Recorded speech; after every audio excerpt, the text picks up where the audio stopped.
It is very hard for archaeologists to explain how that was done using purely leverage and mechanical advantage. You can say, oh, perhaps they built a ramp and hauled the stones up the ramp. For many thousands of years, the giant granite stones of ancient Egypt have stood still, keeping a secret no one fully understands. People still wonder how ancient builders cut one of the hardest stones on Earth with such amazing accuracy. Now, a controversial researcher says he has found real proof showing how it was really done. Cut out of solid granite, these huge granite stelae, they're very similar in many ways to ancient Egyptian obelisks. If he is correct, everything we know about ancient building skills could change. But what if the answer has been hidden inside the stone all this time? Join us in this video as we discuss the details. Graham Hancock reveals what ancient Egyptians used to cut granite. For more than 40 years, Graham Hancock has stood at the center of a heated and often emotional debate about ancient history. He is not a trained archaeologist. He began his career as a journalist.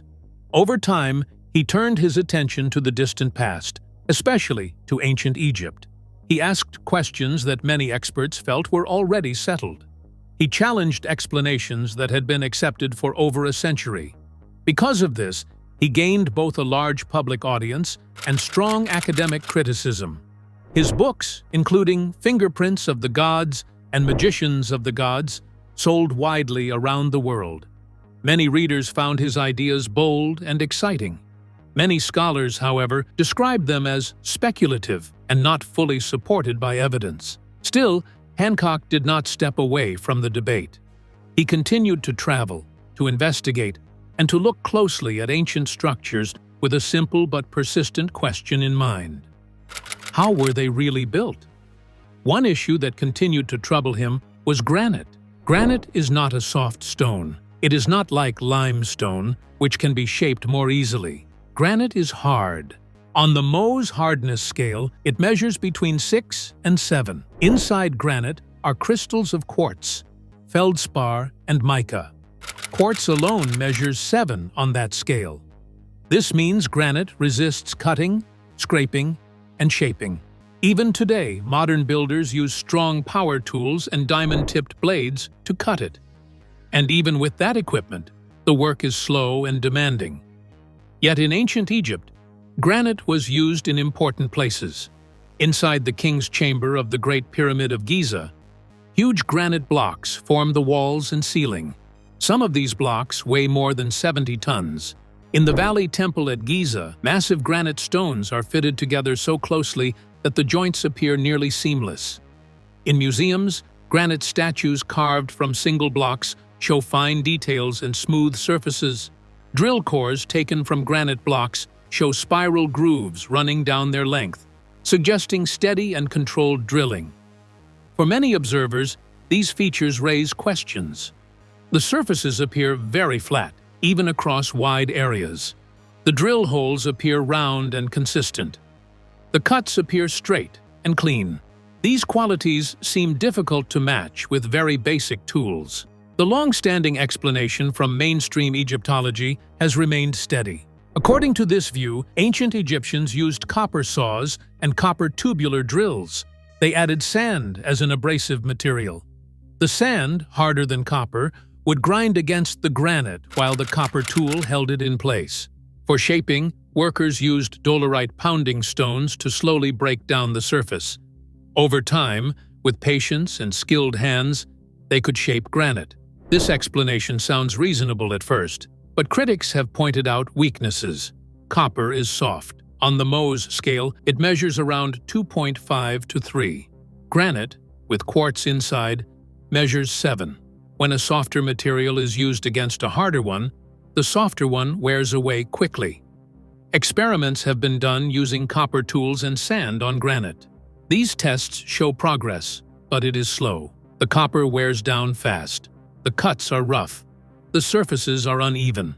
Some modern stonemasons who have studied ancient Egyptian granite work have said that the results they see in museums are difficult to reproduce using only copper and sand. The flatness of the surfaces and the tightness of the joints appear beyond what simple pounding and scraping would easily allow. For decades, Hancock argued that the common explanation was incomplete. He did not claim lasers or advanced machines.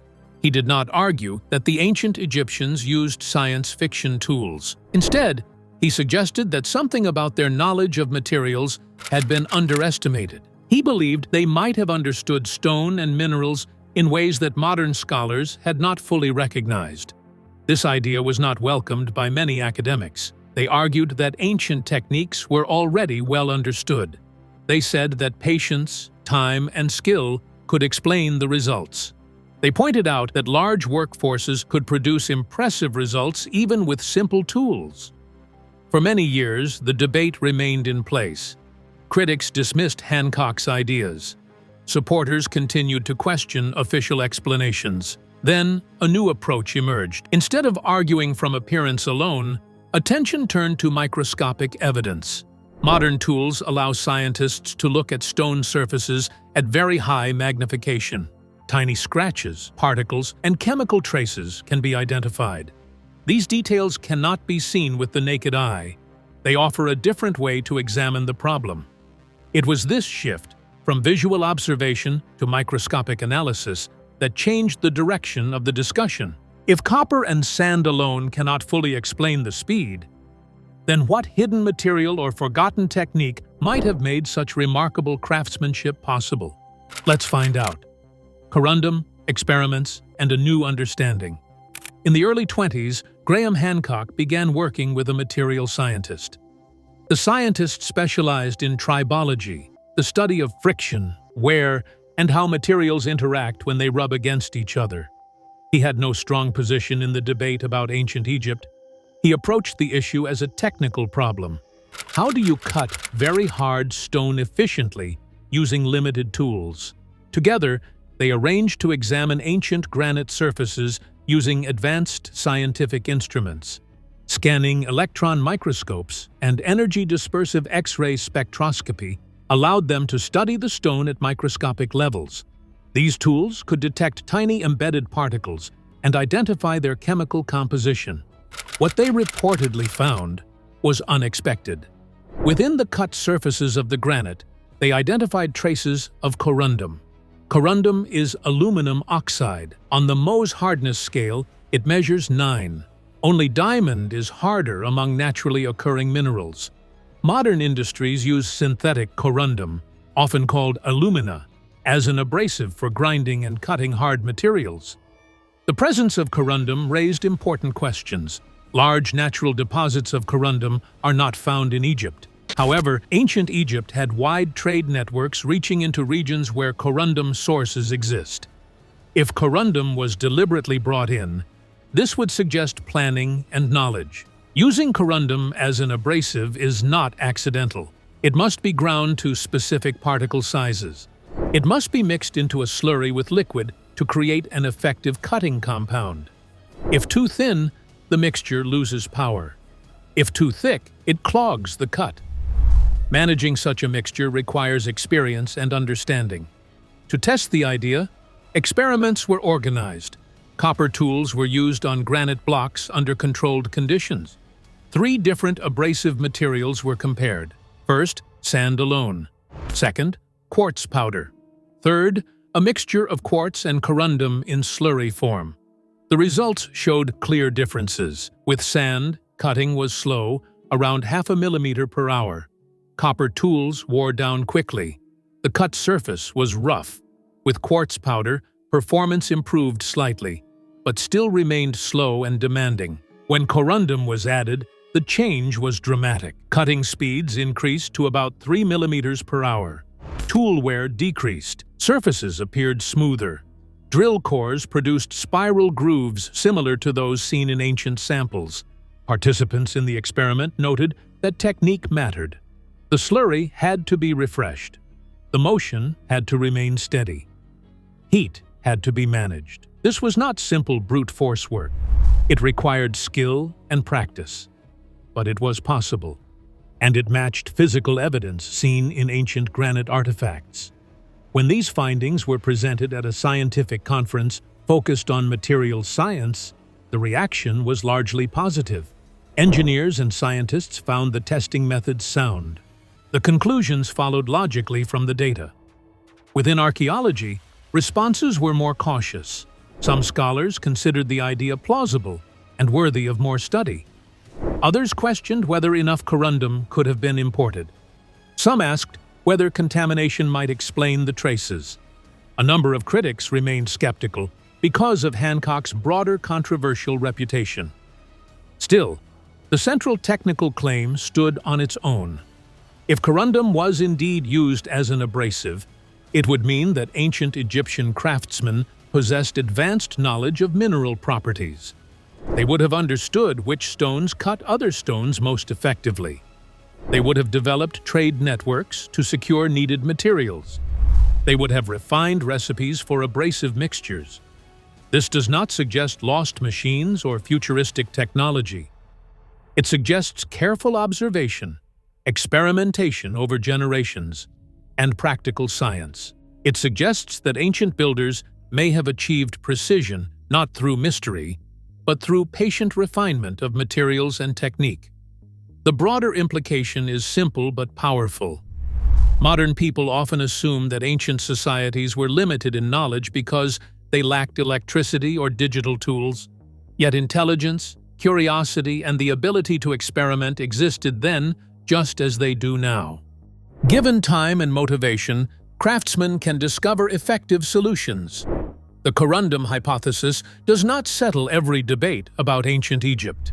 It does not confirm all of Hancock's wider theories, but it does offer a clear, testable explanation for one long-standing question. It invites further study. It encourages cooperation between archaeologists and material scientists, and it reminds observers that sometimes the answer to an ancient mystery lies not in fantasy, but in a deeper look at the stone itself.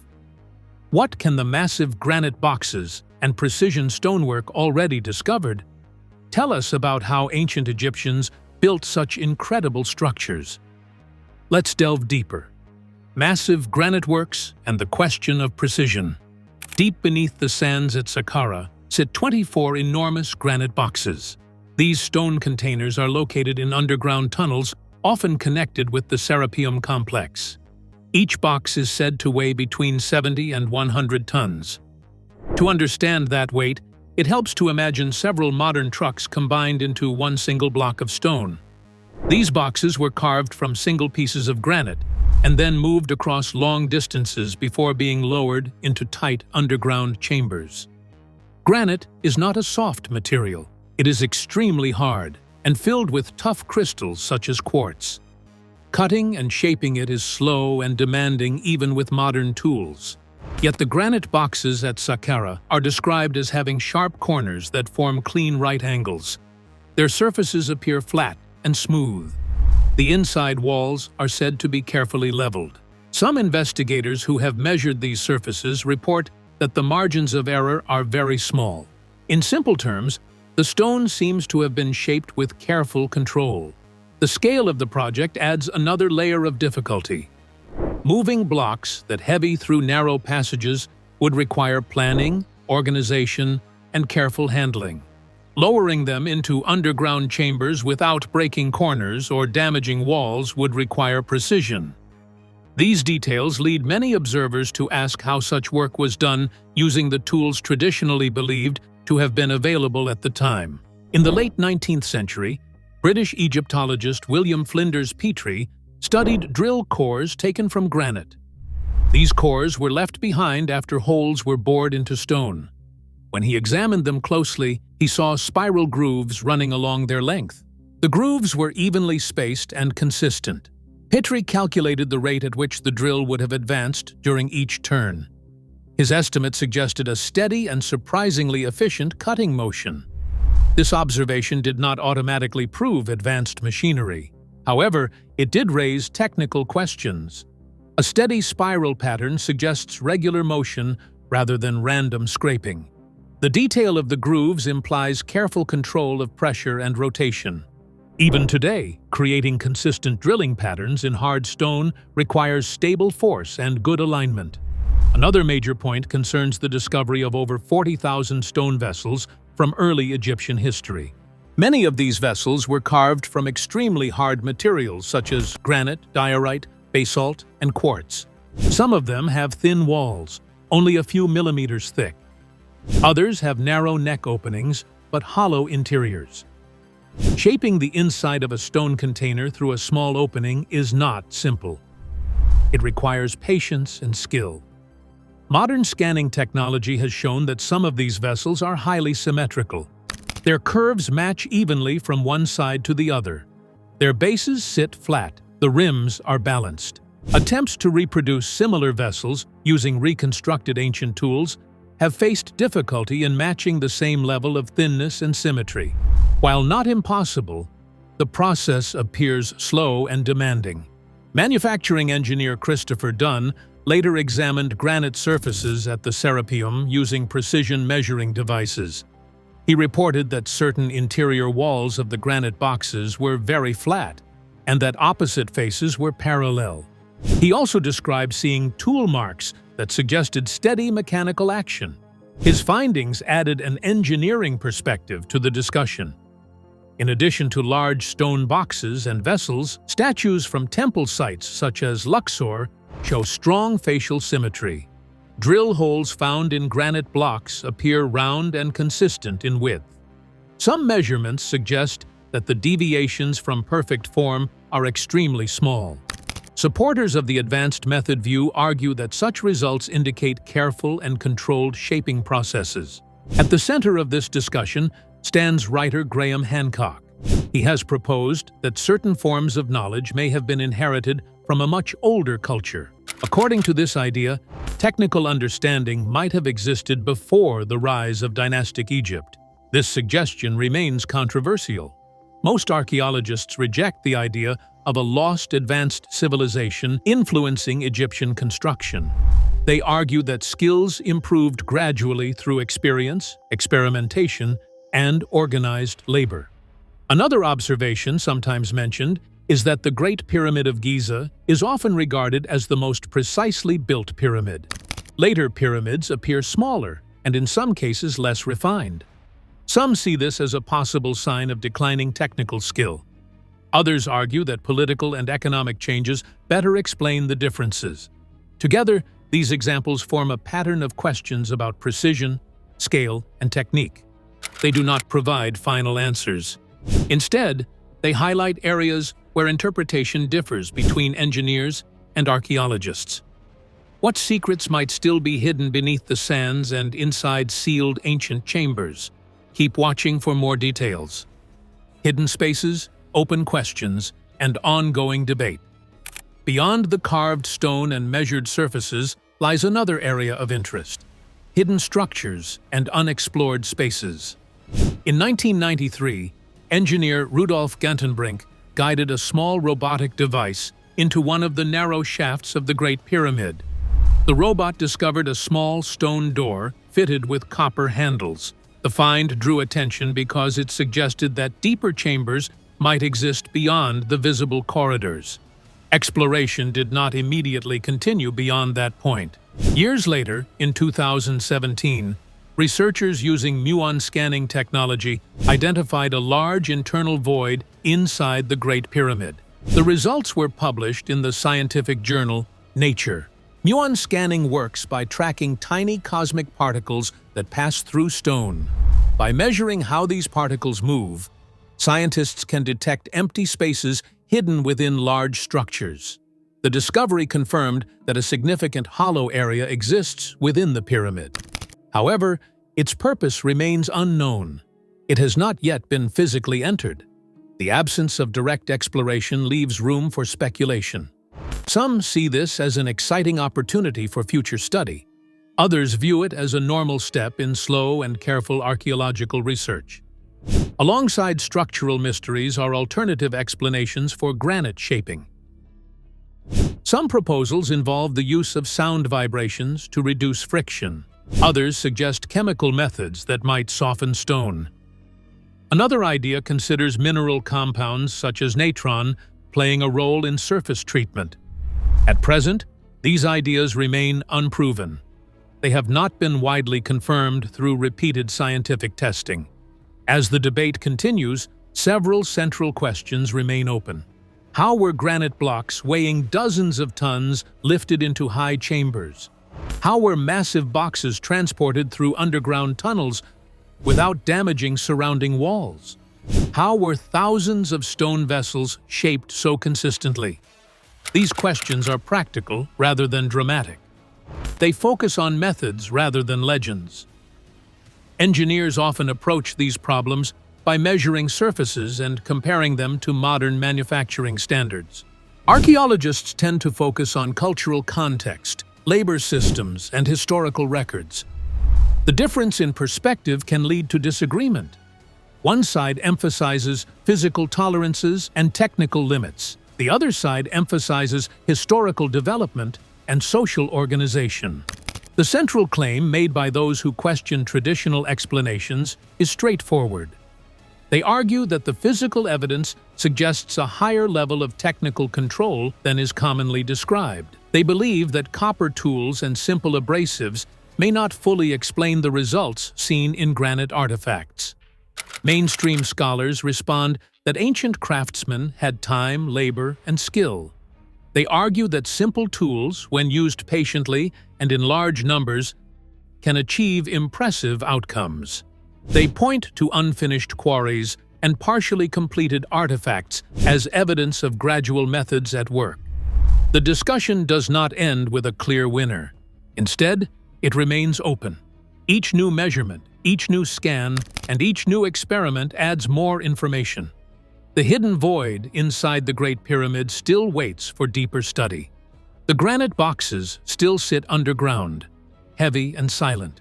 The stone vessels remain on display, their symmetry unchanged after thousands of years. In simple terms, the debate centers on how ancient people achieved such detailed stonework. Some see mystery, others see human patience and skill. The truth may lie in continued study, careful measurement, and cooperation between fields of research. What remains certain is that the stone monuments of ancient Egypt continue to inspire both admiration and serious technical questions. If ancient Egyptians could create such precise stone cuts and smooth granite surfaces, then what hidden knowledge or lost techniques allowed them to work with stones that are harder than their own tools? Let's take a closer look. Secrets of ancient Egyptian precision. The ancient stonework of Egypt continues to puzzle researchers because of how precise and clean the stone cutting appears. One of the most important pieces of evidence is an unfinished granite sarcophagus kept inside the Egyptian Museum in Cairo. This object was carved from a single block of red Aswan granite, which is one of the hardest stones used in ancient building projects. When people study the inside of this stone box, they see very smooth surfaces and curved cut lines. The marks look very much like the work of modern machines rather than simple hand tools. The lines inside the stone are round and spiral-like, showing patterns that follow a steady cutting motion.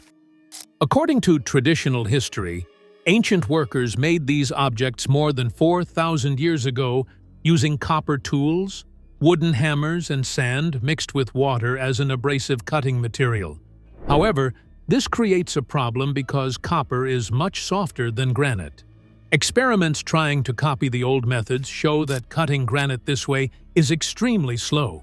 Workers can only cut a few millimeters of stone per hour.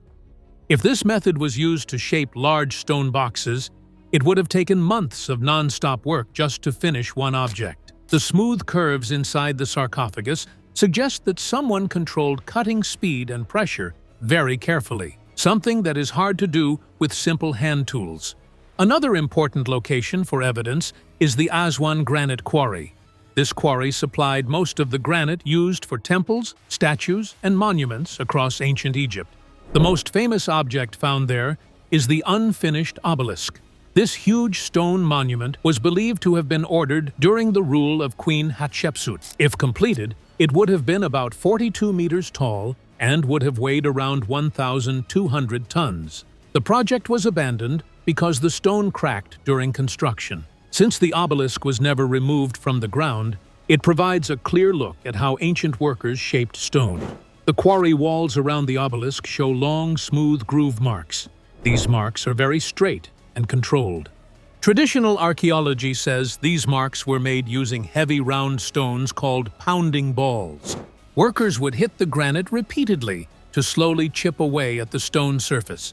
While this idea is possible, there are problems with it. The quarry trenches are narrow and deep, making it difficult to swing heavy pounding stones properly. Also, constant pounding would likely break the stone hammers themselves.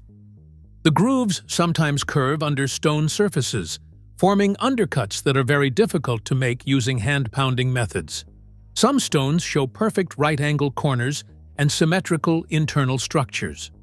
These researchers suggest ancient workers may have used stronger abrasives, such as corundum, emery, or crushed quartz mixed with water. These hard particles could have helped grind stone, while copper tools acted as guides. However, no physical examples of such specialized tools have been found in archaeological digs. Only the stone marks themselves provide clues. Another idea involves mechanical drilling systems. Some researchers believe ancient workers may have used weighted drilling devices that kept constant pressure on rotating tools. This would allow deeper and smoother cutting into hard stone. Tomb paintings show workers using ropes and bow systems to rotate tools, which suggests they understood basic mechanical motion. Even so, no actual ancient drilling machines have been found. The Serapeum of Saqqara also adds to the mystery. Inside this underground complex are large granite boxes weighing about 70 tons each. These boxes were carved from single blocks of stone and have surfaces that are almost mirror smooth. Measurements show that the surfaces are flat within very tiny measurements, similar to modern machine manufacturing standards. The boxes also have sharp internal corners and perfect symmetry. Some researchers believe these boxes may not have been burial containers because their construction quality seems too advanced for simple storage purposes. Dating of these structures is still uncertain because it is based mostly on pottery pieces found nearby rather than direct dating of the granite boxes themselves. This means the objects could be older than current estimates suggest. Overall, the evidence shows that ancient Egyptian stonework was extremely advanced. The real question is whether this skill came from simple, slow craftsmanship or from lost scientific knowledge that is no longer understood. Some researchers believe ancient workers inherited techniques from earlier civilizations that existed long before recorded history. Others believe Egyptians themselves developed highly advanced material science skills through long-term experimentation. What is certain is that ancient stonework continues to challenge modern understanding of early engineering ability. The mystery of ancient Egyptian precision. One of the most important pieces of evidence is a granite core called Core Number 7. This stone piece was removed from granite rock during early archaeological studies. When scientists looked closely at this core, they found a spiral groove running along its length. The groove was very smooth and evenly spaced, which is unusual for hand tools. Measurements showed that the cutting tool moved about 1/10 of an inch deeper into the stone for every full turn of the drill. Granite is very hard because it contains quartz and other strong minerals. Copper, which was the main metal used by ancient Egyptians, is much softer than granite. Because of this, many engineers say copper tools alone would not easily cut deep spiral grooves into granite. The grooves also show no signs of shaking, wobbling, or uneven pressure. Instead, the pattern looks very similar to modern factory machining, where machines control speed and pressure carefully. Some researchers believe this may mean ancient workers used mechanical systems or other unknown methods to help control their tools. Another important finding comes from the study of stone carving methods used on large monuments. Engineers have tried to reproduce the same cuts using copper tubes filled with sand. This is the method often suggested by traditional archaeology. During these experiments, workers could scratch soft stones like limestone, but cutting granite was very slow. Even after many hours of work, copper tools only cut a few millimeters into the stone. The surfaces produced were rough and uneven.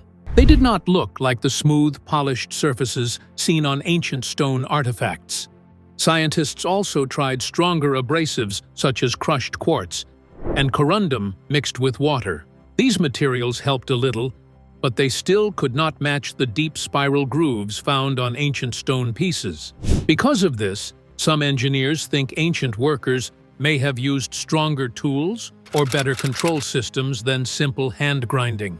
The study of acoustic vibration is another interesting idea connected to ancient construction. Some scientists believe sound waves might have been used to help move or shape stones. Modern technology already uses similar ideas in ultrasonic drilling, where high-frequency vibrations help cut hard materials. Evidence for this theory comes from underground structures like the large granite boxes found in the Serapeum of Saqqara. These boxes weigh between 70 and 100 tons each. The inside surfaces of these boxes are extremely smooth. Some measurements show flatness accuracy close to modern industrial standards. In some cases, the surface is flat to within very tiny fractions of an inch. The corners of these boxes are very sharp and precise. In some places, touching the edges can cause cuts because the surfaces are so sharp. Researchers also tested sound inside these boxes. When the stones were struck, they produced strong resonance sounds that could continue for several seconds. When heavy stone lids were placed on top of the boxes, the structures acted like sound chambers that increased vibration strength. Some researchers think this may show that ancient builders understood how stone vibration worked. However, there is still no direct proof that they used acoustic machines. Another strange artifact is the Sabu disc, which was found inside an ancient tomb. This object is made from a very fragile stone called meta-siltstone. This material usually breaks easily if pressure is not evenly applied. Despite this, ancient workers shaped it into a complex design. The object is about 61 centimeters wide and has 3 curved fins around a central hub. The shape looks very similar to modern machine parts, such as turbine blades or airflow rotors. Engineers who studied the object used computer models to test how air would move through the fins. The results showed that air would flow in smooth spiral patterns, reducing drag and helping movement. This is similar to modern engineering designs used in aircraft and machines. Some researchers believe this object may show that ancient people understood basic fluid movement science. Other experts think it may have been used for religious ceremonies or as an incense holder. However, this explanation does not fully explain why the object has such precise mathematical curves. No other similar objects have been found in Egyptian archaeology. Many traditional archaeologists believe that ancient Egyptians used hard work, time, and simple tools to achieve these results. However, other researchers believe something more advanced may have existed in the past, but was later lost over time. Because of this, the mystery remains unsolved. What do you think is the mystery behind the ancient Egyptian granite? Share your thoughts in the comments section below. Thank you for joining us as we explored the mystery of ancient stonework. If this deep dive helped you understand how ancient stones were shaped with such incredible precision, don't forget to like and subscribe. Click the next video on your screen to continue uncovering more stories. See you in the next mystery.